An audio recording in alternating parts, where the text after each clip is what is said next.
iPhone 16 udah resmi di Indonesia ya. Oke, jadi gimana ya? Apa aku jual ya nih HP ya? Buat thumbnail. Oke, jadi setelah resmi, katanya resmi aku nggak tahu juga gitu. Jadi apakah iPhone ini masih worth it untuk digunakan?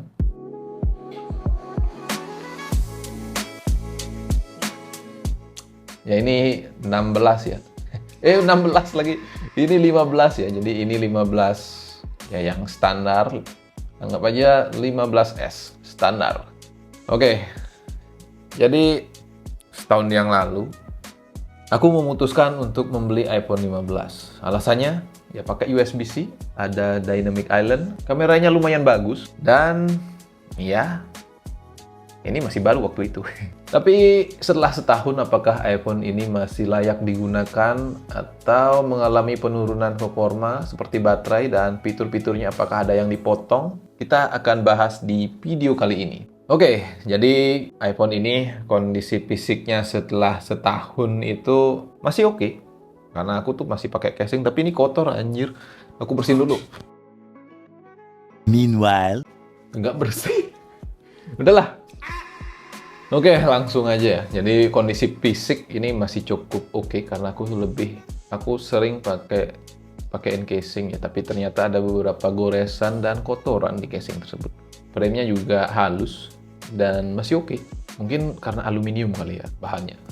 Dan ya, karena ini aku yang teledor, jadi layarnya udah ada yang retak. Karena ya aku teledor gitu, aku pakai sepatu, tapi masih ada ini HP di saku celana. Kemudian jatuhnya nggak tinggi-tinggi banget, cuma plek gitu doang. Udah, retak ini. Tapi ini kayaknya retak tempered glass-nya deh. Kayaknya ya. Jadi bagian belakang juga masih oke, meskipun ada ya kotor-kotor dikit lah. Kemudian untuk yang paling penting itu di performa ya. Performa dan kecepatan. Jadi untuk aku pribadi ini masih kencang buat sehari-hari dengan ya prosesor A16 Bionic-nya masih bisa handle multitasking dan game ya. Jadi game yang sering aku mainkan itu ya cuma dikit sih, cuma dua, Mobile Legends sama Honor of King, catur, soliter, game ringan-ringan gitu. Jadi untuk masalah game aku aman-aman aja ya menggunakan iPhone 15 ini. Ada satu hal yang mengganggu dari awal beli, yaitu overheat. Bukan pas makai, tapi pas ngecas. Awalnya aku menggunakan casan 35 watt yang katanya handphone ini ngedukung 35 watt, tapi setelah aku baca ternyata yang Pro ya. Yang Pro apa yang ini sih? Kemudian aku ganti casannya menjadi 25 watt yang standar sama kayak handphone-handphone lainnya. Panas juga, masih sama panasnya. Kemudian, bang mungkin itu casannya nggak ori, tapi aku makainya tuh sesuai dengan gini loh, yang direkomendasikan di iBox. Kemudian yang kedua, yang 25 watt itu aku cari di internet. Jadi aku lihat review di internet juga kalau Ugreen itu masih oke katanya dipakai. Dan biar nggak salah juga, aku juga memakai casan original, meminjam casan original. Jadi aku ngecasnya dari 20% ke 80% itu panas banget, gila panasnya.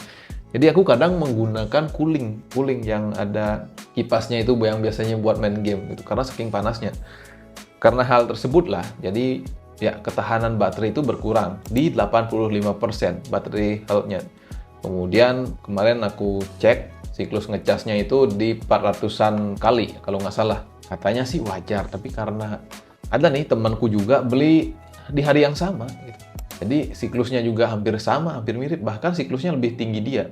Tapi baterai health-nya tuh 85% lebih gitu. Dan handphonenya tuh nggak panas saat dicas. Jadi dia ngecasnya tuh pakai bentar ngecas. Kadang ya makanya sampai habis ngecas, tapi nggak panas. Kalian mungkin teman-teman yang punya iPhone 15, apakah panas juga? Coba tulis di kolom komentar ya. Jadi aku pengen tahu juga nih, apakah aku aja yang panas ini? Apakah dengan baterai health di 85% itu masih bisa aku pakai seharian? Dan jawabannya itu masih bisa ya. Jadi karena aku jarang memakainya untuk main game terus nggak. Jadi aku full buat komunikasi. Untuk sosmed aku main sosmed di YouTube doang. Jadi aku pas depan PC baru aku main sosmed. Jadi jarang aku pakai untuk sosmed, mungkin aku jarang. Masih YouTube masih gini. Masih aku pakai kecuali Instagram, Facebook udah aku uninstall semua, nggak ada sosmed. Oke, untuk kualitas kamera. Kamera kadang aku masih pakai untuk konten juga. Untuk foto siang hari ya masih tetap detail, dynamic range-nya masih oke, dan warnanya natural. Jadi aku masih suka warnanya. Dan mode malam juga masih stabil dan nggak banyak noise lah. Jadi inilah kelebihan dari iPhone itu. Kameranya tuh update-nya tuh konsisten. Walaupun dapat update, hasilnya masih tetap bagus. Kemudian software update gitu. Jadi semenjak update ke iOS terbaru, jujur aku nggak ngerasain penurunan performa, tapi malah lebih stabil dan lebih nyaman ya. Jadi kan aku pengguna Android ya. Terus iOS sekarang yang 18 tuh mirip-mirip dengan Android. Kemudian Android yang sekarang mirip dengan iPhone. Jadi kayak gimana sih? Kagak ada bedanya kali ya sekarang ya. Tapi ada beberapa fitur dari iOS 18 yang nggak kebagian di iPhone 15, itu yang Apple Intelligence. Jadi aku sangat kecewa dengan Apple yang nggak memberi sedikit pun update Apple Intelligence di iPhone 15 ini. Bahkan Samsung yang S23 kemarin itu ngasih itu update Apple Intelligence walaupun nggak banyak. Tapi ya sesama flagship itu mereka masih bisa merasakan gitu. Apalagi ini selang cuma setahun dengan iPhone 16, masa nggak diberikan juga gitu. Jadi kalau aku sih menurutku kayaknya nggak mungkin iPhone 15 nggak support atau nggak bisa menjalankan AI. Maksudnya nggak semua ya, tapi ada beberapa part mungkin yang Siri mungkin diupdate sedikit atau nggak apa kayak gitu. Kasihlah sentuhan-sentuhan Apple Intelligence-nya sedikit. Masa baru beli setahun nggak dapet gitu Apple Intelligence-nya. Kecewa anjir. Jadi kayak ditinggalkan begitu saja nih iPhone 15. Bicara masalah fitur, ada beberapa fitur di iPhone 15 yang jarang aku pakai. Misalnya yang sering dipromosikan itu kan di Dynamic Island-nya itu aku jarang pakai gitu. Tapi dipromosikan Apple kayak, wah ini keren ya. Awalnya sih keren ya, tapi sekarang jarang aku pakai ya. Kemudian untuk konektivitas ya, meskipun ini USB-nya USB 2, ini masih oke-oke aja sih. Karena ini jujur, alasan aku beli iPhone 15 karena ya dia memakai USB-C. Jadi ya kabelnya universal, jadi aku bisa minjem casan dari teman. Tapi aku lebih sering bawa casan sendiri sih. Kemudian kecepatan transfer data, aku jarang sih pakai USB-nya untuk transfer data kecuali memakai SSD yang kecil itu dari, bukan SanDisk sih, aku lupa. Aku transfer data iPhone ke SSD yang kecil itu. Kemudian karena aku pakai MacBook, aku jadi jarang gitu transfer file menggunakan USB-C. Jadi aku lebih sering pakai AirDrop. Kemudian untuk Face ID masih oke, masih sering aku pakai ya. Kemudian speaker masih kenceng. Pokoknya speaker iPhone itu lebih bagus daripada handphone Android yang dulu aku punya ya. Kemudian yang disayangkan ini, handphone ini belum 120 Hz, masih 60.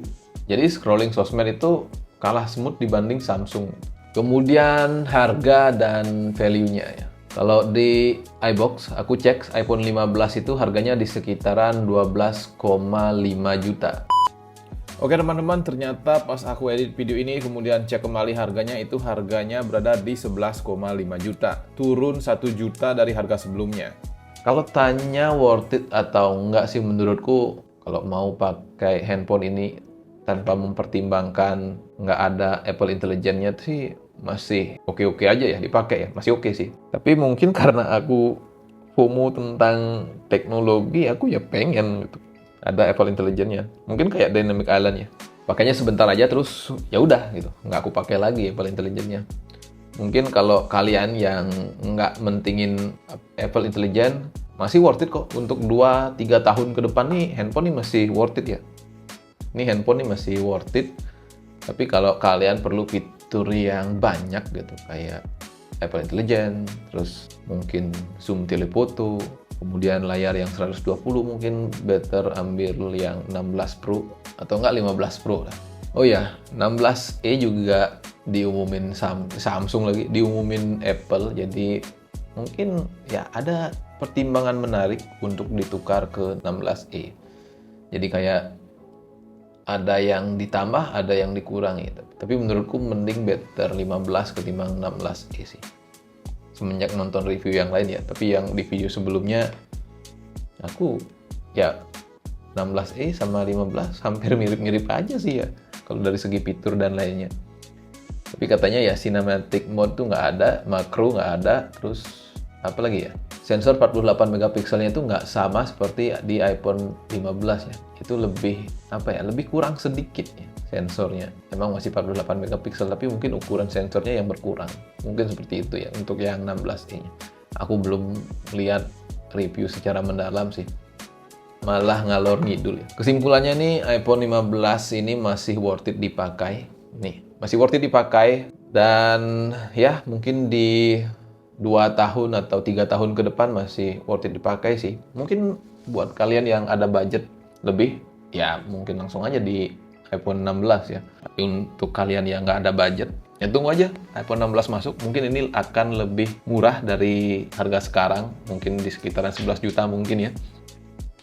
Ini handphone ya, selama aku pakai setahun ini, kencang, kamera bagus, iOS stabil, ya itu aja sih.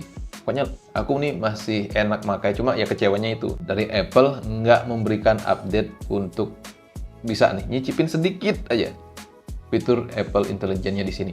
Padahal MacBook M1 tuh dapet. Aduh. Nah, kalian sendiri gimana?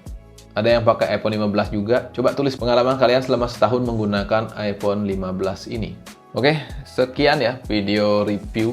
Bukan review sih, jadi kayak ya cerita pengalamanku menggunakan iPhone 15 selama setahun ini ya. Dan sekian video kali ini. Jangan lupa like dan klik tombol subscribe dan share video ini ke teman-teman kalian. Mungkin yang mau membeli iPhone 15 biar bisa jadi pertimbangan gitu. Oke teman-teman, sampai jumpa di video berikutnya. Ya.